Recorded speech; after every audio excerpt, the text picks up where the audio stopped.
it's not called makeup, it's war paint.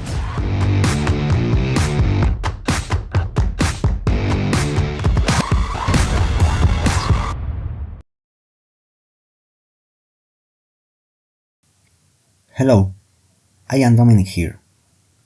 War Paint for Men is a makeup brand mainly marketed at men. It has been the target of negative commentary and mockery over the years. There's the usual comments by conservatives who say makeup is not for men, but the negative commentary against War Paint for Men doesn't come only from conservatives. It also often comes from leftists and feminists. But why? Well, there's people who claim that this product promotes toxic masculinity and traditional gender norms. If you hang out in online liberal, feminist or leftist spaces, you have probably seen this tweet around. Usually the comment section is full of mockery against the men who they think use this product. They compare War Paint for Men to other products like Dude Wives. But what is really War Paint for Men? Beyond all the memes and commentary online, what is this product that caused controversy and mockery years ago and needs still laughed at today? To answer this question, we need to examine this company and its history. What better start than the words of Daniel Gray, who created War Paint for Men in 2018. Daniel explained why he created War Paint for Men in 2020 on the show Dragon's Den by the BBC. Let's hear Daniel. Hi Dragons. I just want to start my pitch today by letting you know that I suffer from a mental illness. I suffer really badly with body dysmorphia. I'm telling you this is because of the reason that I founded my brand. My name's Daniel Gray and I'm the founder of War Paint for Men. And today I'm asking for 7% equity for a £70,000 investment. 20 years ago, I got bullied in middle school due to my appearance. That's affected me massively every day ever since. I started using my sister's makeup growing up to help me build back up that confidence, and it did just that. One thing I couldn't find though was a brand that I felt related to me as a man, so what I decided to do was create my own brand. This gives us a very different image of what we see online about War Paint for Men in leftist spaces. This is not about toxic masculinity or fragile masculinity. Daniel publicly talks about his body dysmorphia as the reason why he created this brand. He talks about using his sister's makeup growing up to build back up his confidence. Daniel also tells us about being 15 years old and how having spots affected him. Daniel opens up about having issues with his heels. He had surgery twice by 19 and wanted surgery a third time. What about, was it hard with what I was like with my ears and stuff like that? Oh, bad. Yeah. Really, really bad. Yeah. At times at home I didn't know what to do. Yeah. Bad, wasn't it? So upsetting to see. Yeah. And I know when you're having a bad day now. Yeah. When you say to me. Yeah. And then you were struggling again when you were older. How old were you when you had it done the second time? 19. You paid for it? I did, that was all my savings. But to save, Thanks, it just changed. It changed your life, Daniel, after that, to a degree. Yeah. In the same video, he shares that his body dysmorphia was seriously bad during his early 20s, and he had issues with his hair. Body dysmorphia affected his social life and even made him isolate. You were really bad when you were 16, 17 though. Yeah, didn't want to go out. And it took him hours. It's mad, isn't it? Because I still have, and then I had, so that was going through like teenage, and then through my 20s was my hair. That was bad. Really bad. That was worse, I think, for me than anything. It was about when I started obsessing about my hair. I think as you got older, you learn to control it, haven't you? Yeah. You can hopefully deal with it a bit better. But I think that's all it is. You do. It never goes. No. Ever. Like mental health will never leave ever. It's an illness. It's very sad. Yeah. I'm a lot better now though. Yeah, you are. But all of that was from like 2 weeks of bullying. It started. Do you know? Because I didn't even think I had an issue. No one had ever said anything to me. Daniel and his mom talk about all he went through. Daniel mentions that he's now a bit older and therapy has helped him. After seeing a bit about the background of War Paint for Men, we have to see the criticism on the media against this product as well.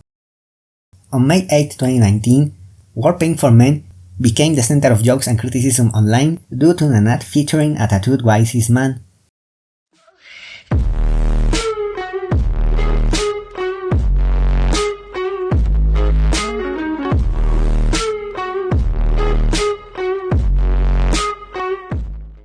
In the short clip, a heavily tattooed and muscular man can be seen showering before applying products to his face and putting on a skull ring.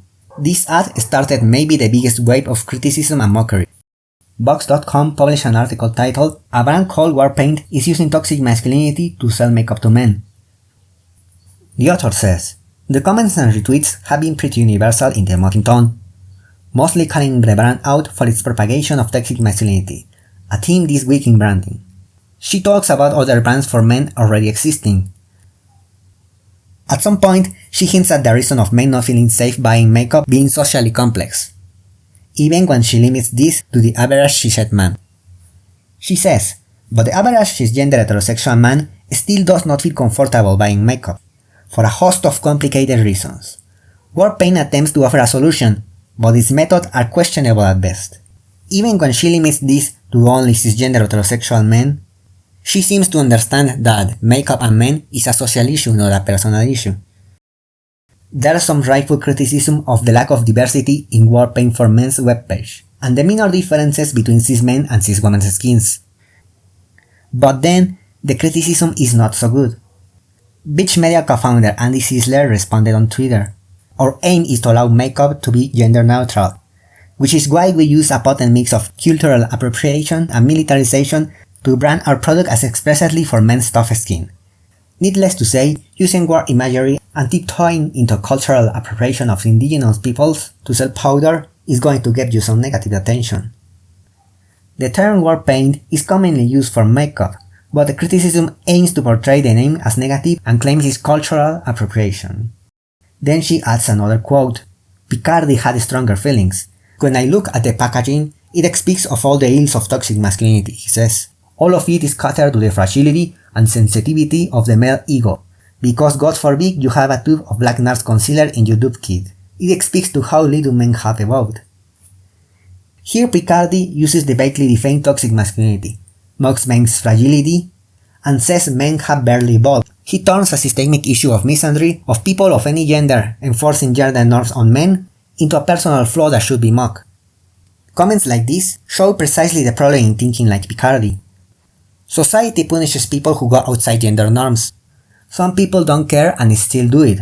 That's good. But you shouldn't judge people who feel insecure. There's women who feel insecure about their femininity, but people shouldn't mock them. The problem is not their feelings, but misogyny. But when it comes to men, people frame it as personal flaws. They turn the systemic into individual blame. This shouldn't be met with bootstrap logic. People should create spaces where these men and other people feel safe being themselves. Policing of gender norms can come from people of any gender. Sometimes people only put the blame on men, but people of any gender can enforce gender norms on anyone. Not only cishet men are afraid of being seen as queer. Many people are attacked for being seen as queer. This is not exclusive to cishet men. I love emo goat makeup, I love colorful makeup like this one from DPR Ian, but me liking or not liking something doesn't change how other people will treat me. When Picardy and the author of the article turn these systemic issues into personal individual blame, they ignore misandry. They ignore how diarchy punishes people who go outside gender norms. Let's continue. But he supports normalization of makeup for men. If this makes men listen up and maybe want to experiment with makeup, and this is their gateway, then I'm fine with it. Picardy doesn't seem sincere in his support after talking like that. The Independent shares similar criticism to those in the Vox article. They also focus on the personal, while ignoring misandristic gender norms punishing men who go outside gender norms. There's many more articles. Some are better, some are worse, but they all basically present the same ideas. Before the infamous ad. Maybe some people are thinking that I'm being too kind to this product, and that it repeats toxic ideas. Warpaint for Men didn't start being more inclusive due to the backlash of the infamous ad. Warpaint for Men strived to be inclusive from the start. In 2018, before the infamous tattoo dude ad, War Paint for Men show men talking about masculinity.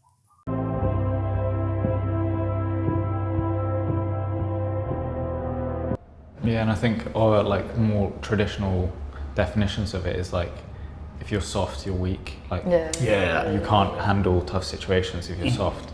In order to feel like safe and masculine enough, I would have to follow what all the other kids would do. So I had to just go play football with them, even if I was really shit at playing football, and I would prefer playing volleyball or like drawing and stuff. And yeah, like also like feeling masculine and safe is also like kind of adapt yourself to what everyone else is doing, even if it's not necessarily what you want to do. As a trans person, as a trans man, masculinity to me is softness and is strength and is security. And femininity is exactly the same. It's softness and it's strength and it's security in yourself. It's just, you know, we try to put a label on these. We try to label everything that we are, and you just can't. We're fluid. That's it. And what if we allow ourselves to be?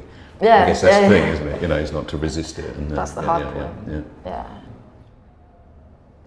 I'd say that in my workplace, I feel that I need to suppress a lot of my emotions. In the corporate spaces, hierarchy, like you said, is a massive factor, and it will always hold you back from being too vulnerable. And I guess this is problematic in itself, but I at times feel like I need to represent what a lawyer should represent, and that's someone that's kind of together. The point now, 2018, it's become an open discussion that we can have. Like the fact that we're in this space right now and we're talking to each other about this is amazing.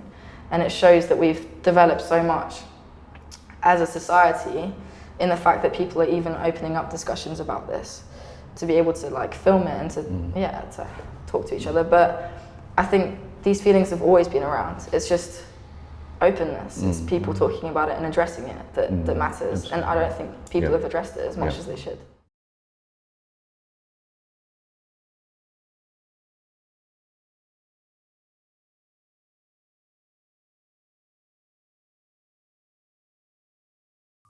Daniel also raises awareness about body dysmorphia and mental health, including featuring queer and black men. He also shares posts supporting the LGBTQ community. Daniel focuses his criticism on right-wing bigotry. This isn't the only time War Paint for Men has called out bigotry. He mentions transphobia directly, which is very important to do always, and especially right now with so much trans-misogynistic and transphobic rhetoric coming from blasphemers and right-wingers. It's also a vegan product that is not tested on animals. It's fine to criticize War Paint for Men, there's aspects that it needs to improve. The Instagram page has models of many racial backgrounds with light and dark skin, which is good, but the page has more issues. But many people rather focus on mocking men using negative generalizations.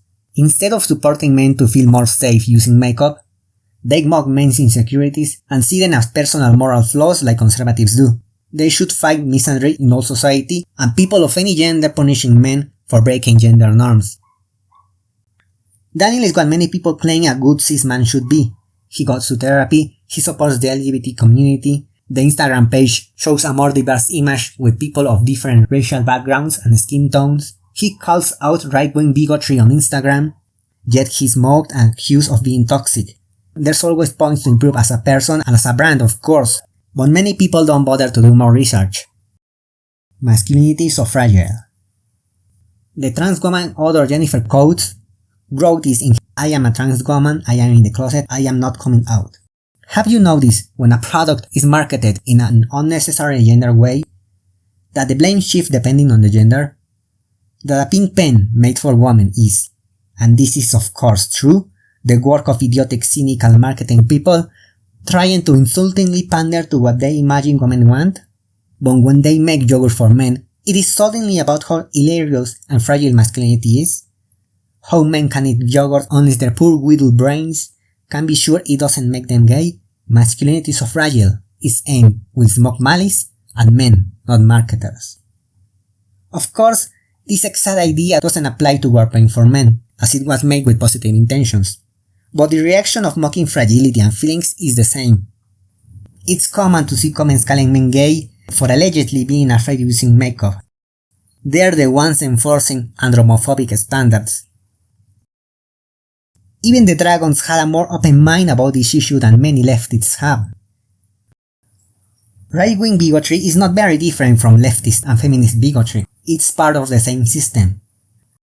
Misandry for using makeup or for being afraid of using makeup both come from diarchy. Instead of supporting diversity and vulnerability, lots of people mock men and expect them to not feel anything.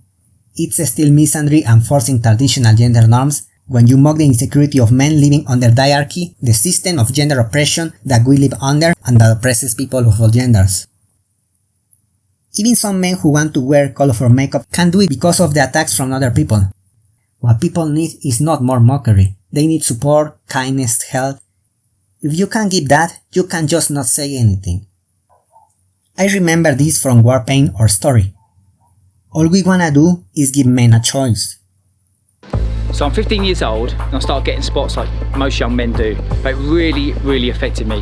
So I turned to my sister who gave me a concealer and it literally changed my life forever. I couldn't believe the power of products and what it could do. And for someone who suffers with body dysmorphia, it gave me a glimmer of hope.